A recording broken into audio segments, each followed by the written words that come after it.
मैं अपना परिचय दूं, माई सेल्फ मुकेश कोठारी। मुकेश कोठारी मेरा नाम है। भीलवाड़ा राजस्थान का मैं रहने वाला हूं। अभी भीलवाड़ा के अंदर मेरा कपड़े का स्वयं का व्यवसाय है, मैं शूटिंग बनाता हूं। फर्म का नाम हैंजली सिंथेटिक्स, 11 आनंद क्लॉथ मार्केट भीलवाड़ा में कपड़े के व्यवसाय का मेरा एक छोटा सा ऑफिस है। लगभग 47 मंथ से लगातार इस बिजनेस को मैं करता हूं। इस 47 महीनों में इस बिजनेस को करने के बाद मुझे क्या मिलने वाला है, क्या इसका फ्यूचर है, क्या इस बिजनेस का विजन है, ये सारी बातें कुछ मिनटों में आपके सामने शेयर होगी। लेकिन इस बिजनेस को करने से पहले भीलवाड़ा के अंदर एक शूटिंग बनाने वाली प्राइवेट कंपनी के अंदर मेरी एक सर्विस हुआ करती थी। उस सर्विस को ठीक इस बिजनेस के चालू करने के ठीक 8 साल पहले मैंने ज्वाइन किया था। जब मैंने बीकॉम फाइनल का एग्जाम दिया था, परिवार की आर्थिक स्थिति अच्छी नहीं थी और मुझे परिवार वालों की तरफ से ऑर्डर मिला कि हम आपको ज्यादा नहीं पढ़ा पाएंगे, अगर आपको पढ़ना है तो थोड़ा पार्ट टाइम वर्क कीजिए, अपनी इनकम चालू कीजिए और अपनी पढ़ाई को जारी रखिए। एक लड़का जिसने बड़े बड़े सपने बनाए, एक ही दम में चकनाचूर हुए और वही दुनिया की दौड़ में मुझे भागना पड़ा। भीलवाड़ा के अंदर मैंने नौकरी तलाश की, बड़ी अप्रोच नहीं थी, नौकरी नहीं मिली, लेकिन एक जान पहचान से मुझे एक सर्विस मिली। लेकिन मुझे वहां पर एक एहसान की वजह से रखा गया। जब मैं अपना बायोडाटा देने गया तो मुझसे कुछ भी नहीं पूछा गया, क्योंकि उससे पहले मेरे एक दोस्त थे, उनके पिताजी का फोन उस कंपनी में जा चुका था और उन्होंने कहा जी ऐसा है कि बायोडाटा तो बाद में देखते रहेंगे, कल से आप कंपनी में आ जाइए। तो निश्चित रूप से मैंने वो कंपनी ज्वाइन कर ली, क्योंकि मेरे पास इसके अलावा कोई अल्टरनेट नहीं था। उस सर्विस को मैंने ज्वाइन किया, 1 महीने तक लगातार काम किया। 7 तारीख सैलरी डे आया। 7 तारीख को मेरे हाथ में एक सैलरी पकड़ा गई, उसकी अमाउंट थी 750 रुपये, 750 रुपीज ओनली। लेकिन मुझे अच्छी तरह पता है कि मेरे साथ उसी कंपनी में उसी दिन एक चपरासी ने भी ज्वाइन किया था और उसका जो सैलरी रखा गया था 1500 रुपए, 1500, मुझे दे गए 750। मुझे समझ में नहीं आ रहा था कि ये क्या हो रहा है, क्या मैं इस काबिल भी नहीं हूं, क्या इस ऑफिस में चपरासी मेरे से ज्यादा अहमियत रखता है, क्या मैं जरूरतमंद नहीं हूं। 50 तरह के क्वेश्चन मेरे दिमाग में आए। लेकिन आप लोगों के लिए मैसेज क्या है? आप लोगों के लिए मैसेज यह है कि कोई फर्क नहीं पड़ता, 1% भी मायने ये नहीं रखता कि आपकी शुरुआत कहां से है, 0.1% भी ये मायने नहीं रखता कि आपकी शुरुआत कहां से है। मायने तो ये रखता है कि आप कहां तक जाने वाले हैं।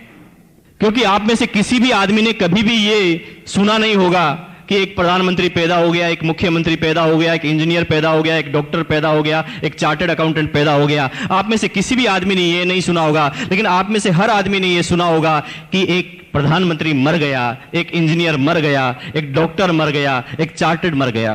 कहने का मतलब क्या है? सब शुरुआत करते हैं जीरो से, लेकिन वो कहां तक अपनी एक जिंदगी में कर पाते हैं, ये रिमार्केबल होता है। और यकीन मानिए, मैंने उस सर्विस को किया, कुछ महीने का पेशेंस रखा, परफॉर्मेंस सामने आई। 8 साल तक लगातार उस प्राइवेट कंपनी में मैंने काम किया, हर साल कुछ इंक्रीमेंट लगते गए।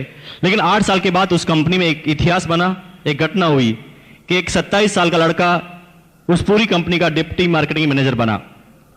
80 आदमी का स्टाफ मेरे साथ काम किया करता था और आश्चर्य की बात यह थी कि उन 80 के 80 आदमियों से मेरी जो एज थी, मेरी जो उम्र थी, सबसे छोटी थी।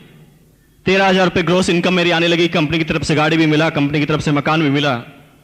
लेकिन जिस तरह से आम हर सेमिनार में जिस बात को मैं दोहराता हूं, आज फिर दोहराऊंगा कि आदमी को जब ये छोटी छोटी सफलताएं मिलती है तो आदमी के अंदर एक बीमारी जन्म लेती है। उस बीमारी का नाम है परफेक्शन इज पैरालिसिस। अगर दुनिया का कोई भी आदमी, अगर दुनिया की किसी भी प्रोग्रेसिव स्टेज पर अगर कभी ये सपने में भी सोचता है कि मैं परफेक्ट हो चुका हूं, मैं सब कुछ जान चुका हूं, मुझे सब कुछ आता है, मैं सब जानता हूं, तो यकीन माना दोस्तों, उसी समय उसे लकवा लग चुका है। जिंदगी में अब वो कोई बड़ा काम नहीं कर पाएगा, क्योंकि वो कहता जी मुझे सब कुछ आता है। मेरी बात से सहमत है? सहमत है जी? मुझे सब कुछ आता है ऐसा बोलते ही समझ जाइए कि आज से हमारी प्रोग्रेस खत्म। क्योंकि जब हम सीखना छोड़ देंगे तो हमारी प्रोग्रेस कैसे होगी? एक विद्वान ने कहा था कि एक आदमी अपने एक जीवन में सब कुछ नहीं सीख सकता, मरते समय भी बहुत सारे अनुभव उसके सामने आएंगे और ये अनुभव की जो प्रक्रिया है ये लगातार जीवन के अंतिम समय तक चलती रहेगी। लेकिन कभी भी हम अपने आप को कहें जी हम तो MBA हैं, MBA, एक तो होता है जी मास्टर ऑफ बिजनेस एडमिनिस्ट्रेशन, जिसकी बड़ी वक़्त है जी हिंदुस्तान में। मैं उस MBA की बात नहीं कर रहा हूं। मेरी MBA की फुल फॉर्म है मुझे बहुत आता है, MBA। मुझे बहुत आता है। तो जिसको बहुत आता है उसे कुछ नहीं आता, यकीन मानिए उसने अब इस दुनिया में सारी प्रोग्रेस को खत्म कर दिया है। तो जब मेरी इनकम थोड़ी बढ़ी, मेरी थोड़ी प्रोग्रेस बढ़ी, 27 साल की एज में सफलताएं मिली, मैं अब सबसे जो कंपैरिजन करता था वो इनकम से करता था, एजुकेशन से करता था। मैं सबसे पहले कहता था मेरे फादर को कि यार आप इतने साल तक सर्विस करते हैं, आपकी पेंशन क्या है। मैं अपने भाइयों से कहता था भैया तुम्हारी सैलरी क्या है, 9,000, तुम 35 साल के हो। मैं अपने दोस्तों से भी यही बात कहता था, क्योंकि मुझे सफलता का रहस्य पता नहीं था, सफलता किसे कहते हैं ये पता नहीं था। मैं सिर्फ पैसों को सफलता मानता था। और यकीन मानिए उस दौरान मेरे जीवन में बहुत सारी अपॉर्चुनिटी आई, मैंने सबको छोड़ा क्योंकि मुझे MBA हो गया था, मुझे बहुत आता है, मैं ऐसा समझता था। लेकिन अगस्त 2000 का समय मुझे अभी तक याद है। अगस्त कल से चालू होने वाला है, ठीक 4 साल हो जाएंगे 15 अगस्त की बात। संडे का समय वो था। मुझे आप ही की तरह एक बिजनेस मीटिंग में इनवाइट किया गया। मैं जिस कंपनी में काम करता था उसी कंपनी में मेरे इमीडिएट बॉस, मार्केटिंग मैनेजर, उन्होंने कहा जी मुकेश जी क्या कर रहे हो, संडे का समय है, 10 बजे तैयार होकर मेरे घर पे आ जाओ, आपके साथ एक बिजनेस शेयर करना है। मुझे बड़ी हंसी आई। मैंने कहा जी बॉस को भूत लग गया है, हमारे सेठ लोग बिजनेस करते हैं, मैं उनकी हालत जानता हूं जी, 14-14, 15-15 घंटे तक ऑफिस में बैठे रहते हैं। ये बॉस की 12 घंटे की तो सर्विस है और ये कहता है जी बिजनेस करूंगा। हमारी कंपनी में करोड़ों रुपए लगा था, तो मुझे ऐसा लगता था कि बिजनेस करने के लिए करोड़ों रुपए भी चाहिए। तो मैं सोचता था जी बॉस कहां से लाएगा। फिर दिमाग में आता था कि शायद बॉस कोई छोटी मोटी दुकान लगाने वाला है। ऐसा लगता था कि शायद 1-2 लाख रुपए इसके पास इकट्ठे होंगे, ये कोई बिजनेस करेगा, डूबेगा और मुझे भी पार्टनर बनने के लिए बोल रहा है। 50 तरह के क्वेश्चन उसने जो ही मुझे इन्वाइट किया मेरे दिमाग में आने लगे। लेकिन फाइनली मुझे उस बिजनेस मीटिंग में जाना पड़ा। जाना नहीं चाहता था, क्योंकि इनवाइट करने वाले मेरे बॉस थे। और मुझे पता है यहां पर नए आदमी कितने हैं जी, पहली बार मीटिंग में आए हैं, हाथ खड़ा कीजिए, थैंक यू वेरी मच। तो मुझे पता है जी आप में से भी कुछ लोगों को आज यहां पर आना पड़ा होगा, आना नहीं चाहते थे। कुछ लोग तो इसलिए आ गए होंगे कि यार ये नाराज नहीं हो जाए, कुछ लोग इसलिए आ जाएंगे कि यार इनको मना कैसे करें, कुछ लोग इसलिए भी आ गए होंगे, बार बार कहता आरसीएम करो आरसीएम करो, आज इसका फाइनली पिंड छुड़ा कर आते हैं। इसके बिजनेस को देखेंगे, समझेंगे और उसमें कमी ढूंढेंगे और इसी को बता देंगे, ताकि ये भी नहीं करेगा, ये भी छोड़ देगा और अपन को परेशान नहीं करेगा। तो अलग अलग तरह का उद्देश्य सबका होगा, क्योंकि आप ही की तरह मैं भी पहली बार बिजनेस मीटिंग में आया था, मेरा सेम उद्देश्य था। बिजनेस मीटिंग में पहुंचा, एक प्लान मुझे बताया गया था। यकीन मानिए आज के 4 साल पहले की बात मैं कर रहा हूं। मेरे सामने मल्टी लेवल मार्केटिंग का एक प्लान रखा गया। मेरी जिंदगी में मैंने पहले कभी मल्टी लेवल मार्केटिंग का नाम ही नहीं सुना। मैं तो बिजनेस करने का एक ही तरह का समझता था कि कंपनी माल बनाती है, बीच में कुछ आदमी होते हैं, वो माल कंज्यूमर तक पहुंचाते हैं, सबका इससे गुजारा चलता है, ये बिजनेस का मतलब समझता था। लेकिन मुझे एक जोरदार बात बताई गई कि पहले बिजनेस करने का तरीका ये था कि कंपनी माल बनाएगी, कंज्यूमर खरीदेगा, बीच में हो गए एजेंट, डिस्ट्रीब्यूटर, होलसेलर, रिटेलर, इन सबके ऊपर होगी पब्लिसिटी, एडवर्टाइजमेंट। कंपनी 50-55 रुपए प्रॉफिट जोड़ने के बाद आइटम यहां से निकालेगी, इन सब में मार्जिन जाते जाते जाते जाते यह आइटम जब यहां तक आएगा यह हो जाएगा ₹100 का। मेरा बिजनेस करने का, बिजनेस समझने का मतलब सिर्फ इतना सा था। लेकिन मुझे बताया गया था कि बिजनेस करने का एक नया तरीका आया है। अब क्या होगा कि आपको जो तरीका बताया गया जाएगा उसके अंदर इन सारे आदमियों को यहां से हटा दिया जाएगा। अब कंपनी माल बनाएगी, सीधा दे देगी कंज्यूमर को। दिमाग खराब हो गया। मैंने कहा जी फिर बीच वाले क्या करेंगे, माल क्या कंपनी एक एक आदमी के पास पहुंचाएगी, कैसे सिस्टम चलेगा। लेकिन ये क्वेश्चन तो बहुत दूर की बात थी। लेकिन मेरे दिमाग में कुछ हलचल होने लगी। मैंने कहा जी ये कैसे सिस्टम कि कंपनी सीधा कंज्यूमर को माल बनाएगी, तो अब तक जो 45% पैसा इन बीच के लोगों में जाता था, 45 रुपए जो बीच के लोगों में जाता था, ये तो सीधा बच जाएगा। और उन्होंने कहा जी ये 45 रुपए जो बच जाएगा, एक सिस्टम आपको बताया जाएगा, उस सिस्टम के अंदर ये 45 रुपए एक कंज्यूमर के पास वापस ट्रांसफर हो जाएगा। विश्वास नहीं होता था, क्योंकि जिंदगी में पहले कभी मल्टी लेवल मार्केटिंग का प्लान ही नहीं देखा था। मैंने कहा जी कैसी बात कर रहे हैं, इसका मतलब तो सीधा सीधा यही हुआ कि आज के बाद एक इंसान जब जब भी अपने लिए कोई माल खरीदेगा तो खरीदने से उसके पास इनकम आएगी। ये बड़ी हंसी वाली बात मुझे उस समय लगती थी, विश्वास नहीं हुआ।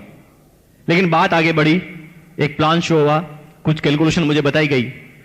ये तो लग रहा था कि इनकम ऐसे आ सकती है, ऐसे आएगी, लेकिन प्रैक्टिकल नहीं लग रहा था कुछ भी। लेकिन एक आदमी कुछ समय के बाद एक स्टेज पर आके खड़ा होता है और स्टेज पर आकर बोलता है, मेरा नाम पीडी तिवारी है, मैं राजस्थान प्रशासनिक सेवा का अधिकारी हूं, 20,000 राजस्थान गवर्नमेंट मुझे सैलरी देती है। इस बिजनेस को 7 दिन पहले मेरे एक दोस्त ने बताया, मुझे कहा था जी कपड़े की दुकान चेंज करनी है। मैंने इस बिजनेस को समझा नहीं और कपड़े की दुकान चेंज की और मैंने कुछ कपड़े खरीदे। जब मैंने कपड़े खरीदे तो मेरे कुछ दोस्तों ने कहा जी आप कपड़े कहां से लेकर आए। मैंने वही बात रिपीट की, जी मैंने ऐसे ऐसे कपड़े खरीदे। तो मेरे 3 दोस्तों ने और कपड़े खरीद लिए और सिर्फ यही काम किया जो पहले मैं करता था। और उसका नतीजा है कि 7 दिन ये तारीफ करने से मेरे घर में एक चेक आता है, उसकी अमाउंट होती है 512 रुपए। जो ही मुझे उस आदमी ने कहा जी 512, मुझे 101% यकीन हो गया कि यह बिजनेस एकदम सही है। क्योंकि एक साधारण आदमी क्या समझता है, यहां पर भी कुछ आदमी होंगे जिनको पहले मैंने इस तरह की इनकम आई होगी 200 से लगाकर 1000 के बीच में। कोई आदमी है जी? हाथ खड़ा कीजिए, खड़े हो जाइए अपनी जगह से एक बार प्लीज। जोरदार तालियां इनके लिए, थैंक यू वेरी मच। देखिए तालियां, मैंने कहा जी तालियां लीडर कैसे बजाते हैं, मेरे लिए नहीं और इनके लिए ताली बजाने की जरूरत नहीं, अपने लिए बजाएं ताकि आपको याद रहे। जोरदार तालियां, थैंक यू वेरी मच।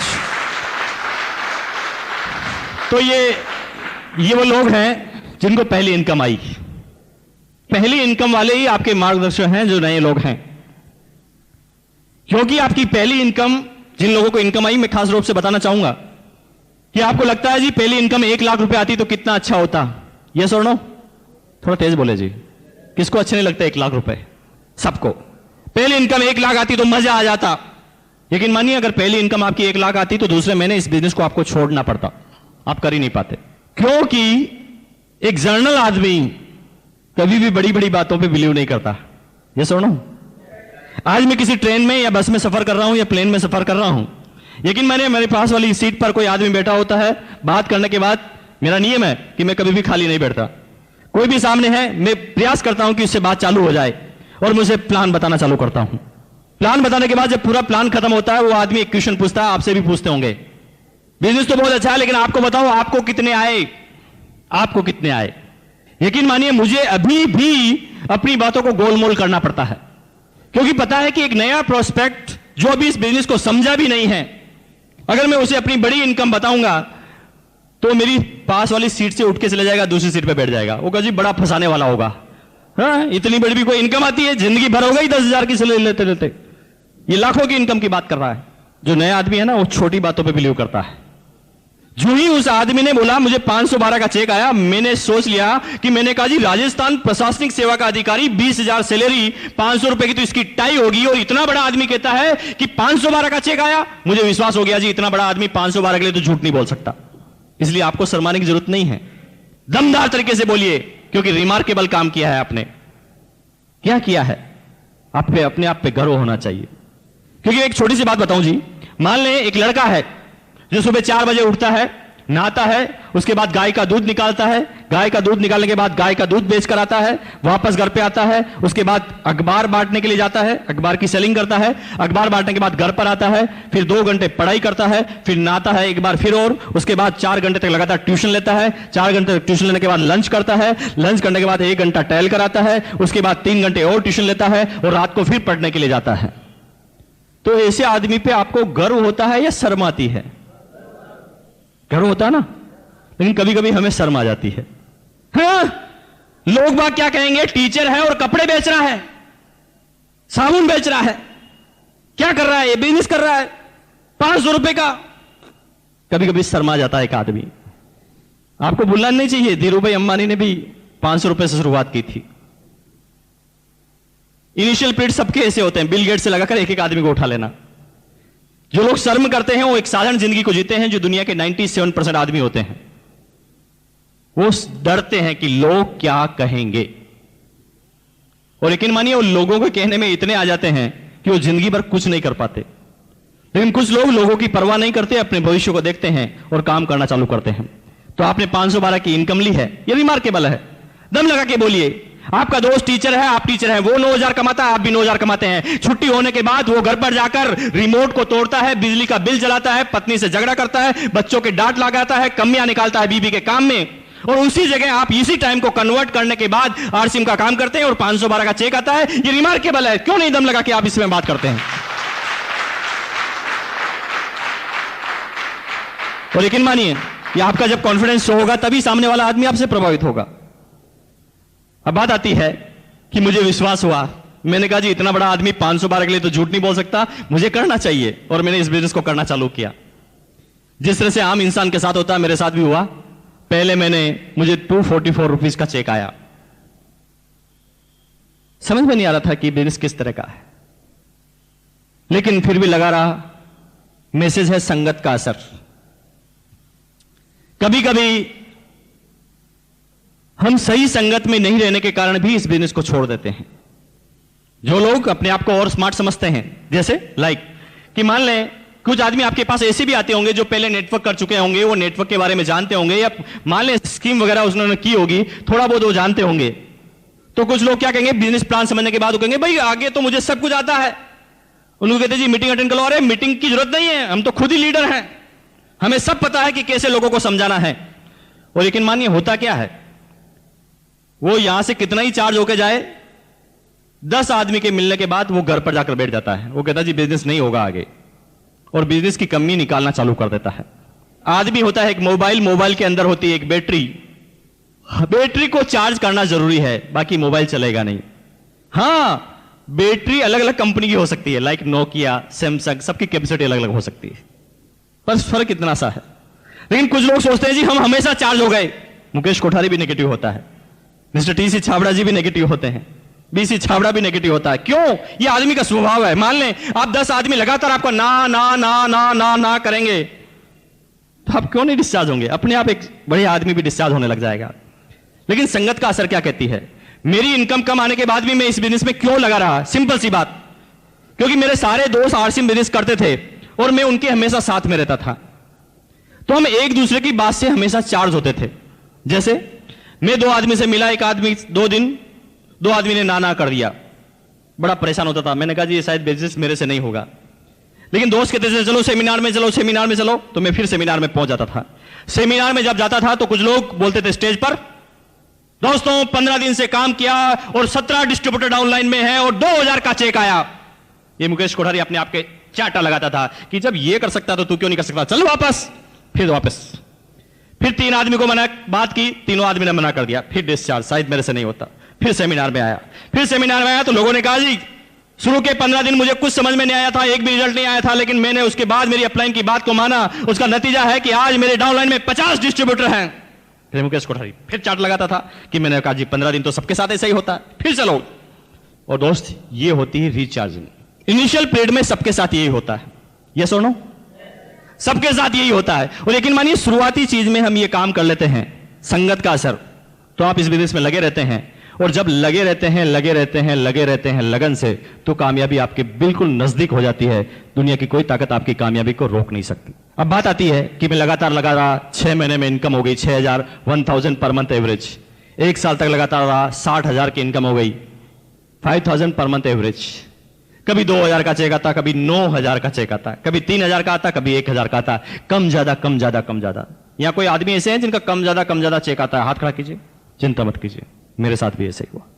समझ में नहीं आता था 1 साल तक ये बिजनेस किस तरह का है, कोई स्टेबिलिटी नहीं, 2,000, 3,000, कभी 9,000, कभी 1,000, क्योंकि तब तक तो मैं इस बिजनेस को समझा ही नहीं था। मैं तो समझता था कि ये आदमियों को जोड़ने का बिजनेस है।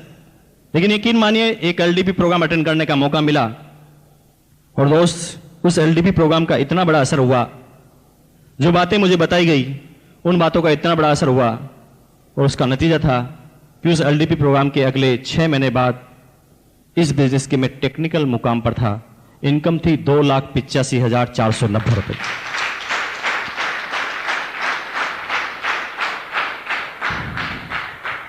तो वही बात है कि इंजन तो मैं पहले भी था, लेकिन रोड पर चला रहा था अपने इंजन को, दौड़ नहीं रहा था।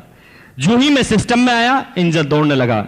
सब लोगों ने जिन्होंने भी इनकम प्राप्त की है, उन्होंने सबसे पहला जो काम किया है, आपको क्या लगता है जी, क्या काम किया उन्होंने? सबसे पहले उन्होंने कोई नया काम नहीं किया, उन्होंने जो काम वो पहले करते थे वही काम किया, लेकिन सिर्फ काम की दिशाओं को चेंज किया।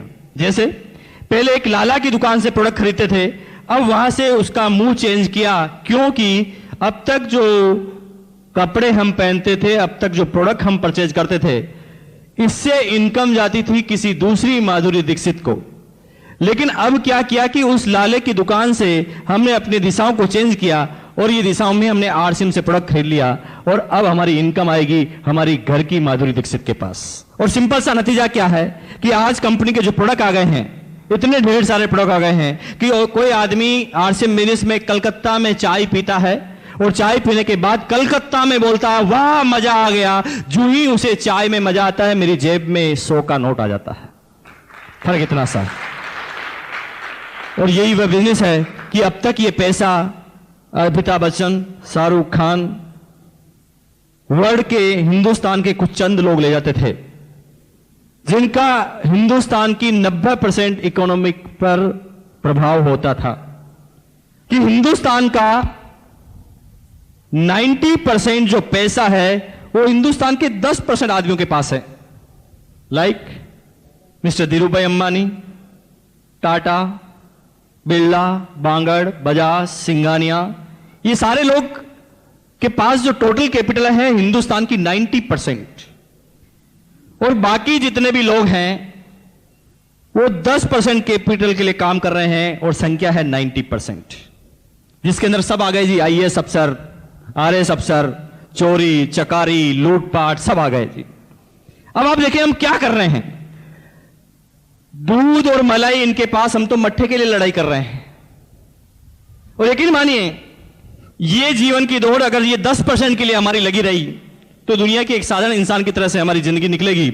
कब हम इस दुनिया से आउट होंगे दुनिया हमें याद करने वाली नहीं, यहां तक कि हमारे पोते भी हमारे नाम को भूल जाएंगे। कुछ लोग कहेंगे जी नहीं नहीं ऐसा नहीं है, हमें तो हमारे दादाजी का नाम याद है। ओके, मुझे पता है कि आपको आपके दादाजी का नाम याद होगा, लेकिन वो लोग अपने हाथ को खड़ा करें जो दादाजी के पिताजी यानी दादाजी के दादाजी का नाम जानते हो। नो अरे दोस्त, आपको पता होना चाहिए कि आपके, यस प्लीज, थैंक यू, एक आदमी जानते हैं जी, इनके लिए जोरदार तालियां बजाइए आप, थैंक यू। देखिए यहां पर 200 आदमी 150 आदमी बैठे हैं, और जब मैं दादाजी के नाम पूछता हूं तो सिर्फ एक आदमी का या ना के बराबर हाथ खड़े होते हैं। मुझे आप क्वेश्चन का आंसर दीजिए, क्या आपके दादाजी नहीं होते तो आप यहां पर होते? तो आप जिसकी वजह से हैं उसी का नाम भूल गए, जिसकी वजह से आज आप यहां पर बैठे हैं उसी का नाम आप भूल गए हैं। क्यों? इसमें आपकी और मेरी कोई गलती नहीं है, कोई गलती नहीं है। लेकिन आप मुझे बताएं कि वो लोग अपना हाथ खड़ा करें जो हेमा मालिनी को जानते हैं, रानी लक्ष्मीबाई को जो जानते हैं हाथ खड़ा कीजिए, शिवाजी को जो जानते हैं हाथ खड़ा कीजिए, महात्मा गांधी को जो हाथ खड़ा कीजिए। अरे दोस्त, आपको याद होना चाहिए ये भी आपकी 7वीं 8वीं 10वीं 15वीं पीढ़ी में आते हैं। फिर ऐसा क्यों है कि आपको महाराणा प्रताप शिवाजी का नाम याद है, महात्मा गांधी का नाम याद है, और आप अपने दादाजी का नाम भूल गए हैं? क्यों? इसमें आपकी और मेरी कोई गलती नहीं है। शिवाजी कुछ करके गए थे, नाम याद है, महाराणा प्रताप कुछ करके गए थे, नाम याद है, महात्मा गांधी कुछ करके गए थे, नाम याद है, हमारे दादाजी के दादाजी कुछ करके ही नहीं गए थे, नाम कैसे याद होगा? तो उन्होंने एक सिंपल सी जिंदगी को जी थी जिस तरह से एक आम इंसान जीता है, इसलिए उसे याद नहीं रखा जाता। और हमारे साथ भी यही होगा कि कुछ समय बाद 80 85 70 साल की एज में हमारे जब स्वर्गवास होगा, पता नहीं कि नरक में जाएंगे या स्वर्ग में, लेकिन जब हमारा स्वर्गवास होगा तो ये दुनिया वाले क्या करेंगे? जो आप करते आए हैं, 3 दिन तक ऐसी बैठक रखेंगे, आपके गले में माला पहनाएंगे जी, फोटो के ऊपर अगरबत्ती भी लगाएंगे। 12वें दिन तक तो आपकी फोटो को संभाल के रखेंगे। 12 दिन बाद वो फोटो कहां चले जाएगी आपको पता नहीं चलेगा जी, कौन पैदा हुआ था कौन मर गया भूल जाएंगे इंसान। दुनिया के हर आदमी के साथ ऐसा होता है जब हम कुछ कर रहे हैं। लेकिन आप बताइए, क्या धीरूभाई अंबानी को इतनी आसानी से भूल पाएंगे लोग बाग? क्योंकि वो काम इसके लिए करते थे, 90% के लिए काम करते थे, इसलिए हम उनका नाम नहीं भूलते।